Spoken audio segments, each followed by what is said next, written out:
الحمدللہ وحدہ والصلاة والسلام علی من لا نبی بعدہ وعن ابن عباس رضی اللہ تعالی عنہما قال قال رسول اللہ صلی اللہ علیہ وآلہ وسلم الا وانی نہیت ان اقرأ القرآن راکعا او ساجدا فاما الرکوع فاظلموا فیہ الرب واما السجود فاجتہدوا فی الدعاء فقمن ان یستجاب لکم رواہ مسلم۔ سیدنا عبداللہ بن عباس رضی اللہ تعالیٰ عنہما سے روایت ہے، بیان فرماتے ہیں قال رسول اللہ صلی اللہ علیہ وآلہ وسلم، نبی مکرم علیہ الصلاۃ والسلام نے ارشاد فرمایا، الا خبردار، یہ کلمہ استفتاح ہے، جملے کے شروع میں آتا ہے اور تنبیہ کرنے کے لیے آتا ہے، اور یہاں پر بھی یہ تنبیہ کے لیے آیا ہے اور اس کے بعد واو آئی ہے۔ واو اس لیے آئی ہے کیونکہ اس سے قبل حدیث کا ایک ٹکڑا موجود ہے جو کہ امام ابن حجر رحمۃ اللہ علیہ نے حذف کر دیا، اور پیچھے آپ نے پڑھ لیا تھا کہ وہ وہی ٹکڑا لے کر آتے ہیں جو باب کے مطابق ہوتا ہے، تو اس لیے واو یہاں پر آیا ہے۔ اور وہ ٹکڑا کیا ہے؟ انہ لم یبقى من مبشرات النبوۃ الا الرؤیا الصالحۃ یراها المسلم او ترى له الا وانی نہیت۔ یہ پھر اس طرح عبارت آگے آ جاتی ہے، الا سن لو، خبردار، وانی اور بے شک میں، وانی اور بے شک میں، نہیت روکا گیا ہوں، منع کیا گیا ہوں۔ اب روکنے والی ذات کون ہے؟ اللہ تعالیٰ کی۔ یہاں سے یہ بات ثابت ہو گئی کہ نبی علیہ الصلوۃ والسلام کو اللہ رب العالمین جو احکامات دیتے تھے آپ وہی کرتے تھے، جو اللہ تعالیٰ منع کرتے تھے اس سے آپ رکتے تھے۔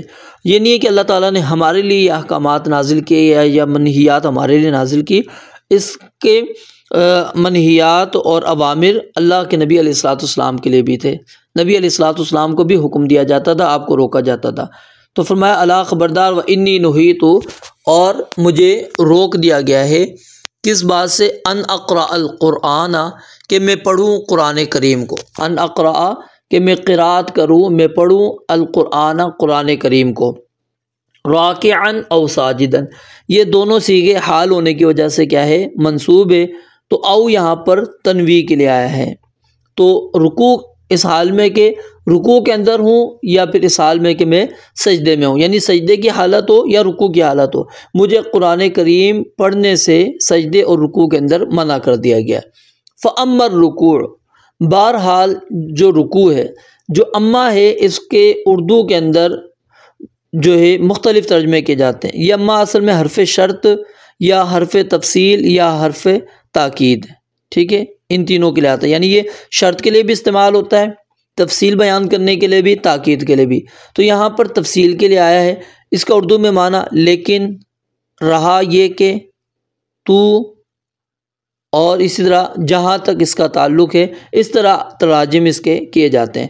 فرمایا فاما الرکوع، پس لیکن جو رکوع ہے، بہرحال جو رکوع ہے اس میں کیا کرنا ہے؟ فعظموا، پس عظمت بیان کرو، پس عظمت بیان کرو، فیہ اس میں، الرب اپنے رب کی، اپنے رب کی عظمت بیان کرو، واما السجود، اور بہرحال جو سجدہ ہے، سجدے ہیں، فاجتہدوا، فس تم خوب محنت کرو، اجتہاد کرو، خوب کوشش کرو، فاجتہدوا، پس خوب کوشش کرو، فی الدعاء، دعا کے اندر، فقمن، پس یہ لائق ہے، فقمن، پس یہ لائق ہے، ٹھیک ہے، کسی کام کے لائق یا اہل ہونے کو کیا کہتے ہیں؟ قمن۔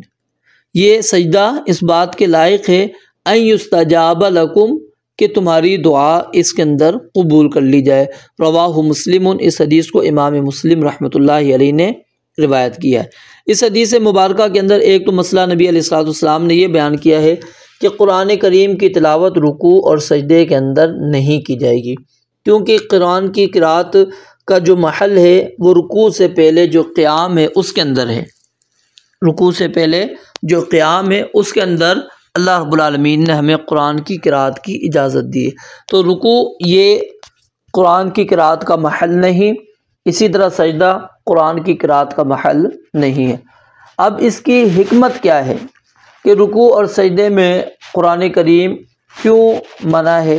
کچھ علماء یہ بات بیان فرماتے ہیں کہ رکوع کے اندر کیا ہے؟ عاجزی ہے، سجدے کے اندر عاجزی انکساری ہے۔ تو قرآن ایک عظیم کتاب ہے، ایک عظیم کتاب ہے، تو اس لیے اس کی عظمت کا لحاظ رکھتے ہوئے رکوع اور سجدے کے اندر قراءت سے روک دیا گیا ہے۔ تو بہرحال جو بھی حکمت ہو اللہ تعالیٰ ہی بہتر جانتے ہیں، ہمیں تو نبی علیہ الصلوۃ والسلام نے منع کر دیا ہے۔ تو اس لیے اگر کوئی بندہ رکوع یا سجدے کے اندر قرآن کریم پڑھے گا، قرآن کریم کی کوئی آیت پڑھے گا، تو اس کی نماز کیا ہو جائے گی؟ باطل ہو جائے گی، اس کو دوبارہ نماز پڑھنی پڑے گی۔ اور دوسرا مضمون اس کے اندر یہ بیان ہوا ہے کہ رکوع کے اندر اللہ تعالیٰ کی عظمت، اللہ تعالیٰ کی بزرگی وہ بیان کرنی ہے، اور نبی علیہ الصلوۃ والسلام نے وہ الفاظ ہمیں بیان کر دیے ہیں، سبحان ربی العظیم۔ پھر اسی طرح کی دیگر روایات جو نبی علیہ الصلوۃ والسلام سے رکوع والی دعائیں موجود ہیں، سجدے والی دعائیں موجود ہیں، تو ہم اس کا اہتمام کریں گے۔ اور اسی طرح تیسری بات یہاں پر یہ بیان ہوئی ہے وَأَمَّا السُّجُودُ، کہ جہاں تک سجدے کا تعلق ہے، کیونکہ آپ نے ایک کام سے منع کیا، آپ غور کریں، یہاں پر آپ نے منع کر دیا کہ قرآن کریم کو رکوع اور سجدے میں نہیں پڑھنا، تو پھر سوال یہ پیدا ہوتا ہے کہ پھر ہم رکوع اور سجدے میں کیا کریں گے؟ تو نبی علیہ السلام نے کہا رکوع میں اللہ کی عظمتیں بیان کرو اور سجدے کے اندر دعائیں کرو، دعا کے اندر اجتہاد کرو، دعا کے اندر کیا کرو؟ اجتہاد کرو، کوشش کرو، جتنی دعائیں کر سکتے ہو سجدے کی حالت کے اندر کر لو۔ تو اب سجدے کی حالت میں جو دعائیں کرنی ہیں، تو کیا آپ قرآنی جو دعائیں ہیں وہ آپ پڑھ سکتے ہیں، جیسے ربنا اغفر لنا ذنوبنا واسرافنا فی امرنا وثبت اقدامنا وانصرنا علی القوم الکافرین، ربنا آتنا فی الدنیا حسنہ وفی الآخرۃ حسنہ وقنا عذاب النار، ربنا لا تزغ قلوبنا، اس طرح کی یعنی دیگر جو دعائیں موجود ہیں قرآنی، تو کیا دعا کی نیت سے سجدے کے اندر ہم پڑھ سکتے ہیں؟ فرض ہے، نفل ہے؟ تو یاد رکھیے اگر تو آپ قرآنی دعائیں دعا کی نیت سے پڑھ رہے ہیں تو پھر تو جائز ہے۔ اگر اس کو آپ بطور آیت پڑھیں گے، بطور آیت پڑھیں گے تو پھر جائز نہیں ہے، کیونکہ قرآن کریم رکوع اور سجدے میں پڑھنا کیا ہے؟ ممنوع ہے۔ تو دعا کرنا کوئی مسئلہ نہیں ہے، تو دعا آپ قرآنی پڑھ سکتے ہیں۔ اسی طرح دیگر جو دعائیں نبی علیہ الصلوۃ والسلام سے ہمیں ملتی ہیں مختلف مواقع کی، کوئی بھی دعا آپ مانگ سکتے ہیں۔ آپ عربی زبان کے اندر بھی کوئی دعا مانگ سکتے ہیں، لیکن اردو، فارسی یا پنجابی وغیرہ دیگر چیزوں کے اندر دعائیں وہ آپ نہیں مانگ سکتے، عربی زبان کے اندر ہی آپ نے مانگنی ہے۔ جو فرق کیا جاتا ہے کہ جی نفل کے اندر آپ اپنی زبان میں بھی مانگ سکتے ہیں، اس کی دلیل کوئی موجود نہیں ہے، فرق کی کوئی دلیل نہیں ہے۔ نبی علیہ الصلوۃ والسلام نے مطلق یہاں پر کہا ہے وَأَمَّا السُّجُودُ فَاجْتَهِدُوا فِي الدُّعَاءِ، کہ سجدوں کے اندر اجتہاد کرو دعا کے اندر۔ اب نماز مکمل کی مکمل عربی زبان کے اندر ہے، کہیں پر بھی آپ نے بغیر عربی کی نماز نہیں رکھی۔ تو جب اگر آپ سجدے کی حالت کے اندر کہیں گے کہ جی آپ اپنی زبان کے اندر دعا مانگ سکتے ہیں، تو پھر جو لوگ نیت کرتے ہیں نماز سے پہلے، تو ہم ان کو کیا کہتے ہیں؟ یہی بات سمجھاتے ہیں نا کہ بھائی پوری نماز عربی زبان کے اندر اور نیت آپ کی اردو کے اندر۔ آپ غور کریں خود کہ آپ یہی اس بات کی دلیل ہے کہ یہ بات ثابت نہیں ہے۔ تو یہی چیز ہم یہی کہیں گے کہ جب ہم ان کو اس کام سے سمجھا رہے ہوتے ہیں، منع کر رہے ہوتے ہیں کہ آپ کا یہ عمل درست نہیں ہے، نبی علیہ الصلوۃ والسلام نے نہیں کیا، تو اسی طرح سجدے کے اندر جب آپ اردو یا عربی کے اردو یا فارسی وغیرہ کسی اور زبان کے اندر آپ کریں گے، تو پھر کیا ہو رہا ہے کہ آپ ان کو یہ اجازت دینا چاہ رہے ہیں، مطلب اس چیز کی کہ جی نماز کے اندر اپنی زبان کے اندر بندہ کچھ مانگ سکتا ہے۔ تو نماز کے اندر آپ مانگ کچھ بھی سکتے ہیں، دنیا بھی مانگ سکتے ہیں، آخرت بھی مانگ سکتے ہیں، اپنی کوئی ضرورت ہے وہ بھی مانگ سکتے ہیں، لیکن عربی زبان کے اندر۔ تو اس چیز کا خاص طور پر خیال رکھا جائے۔ رب العالمین سے دعا ہے رب العالمین سمجھنے عمل کرنے کی توفیق عطا فرمائے۔ وآخر دعوانا الحمدللہ رب العالمین۔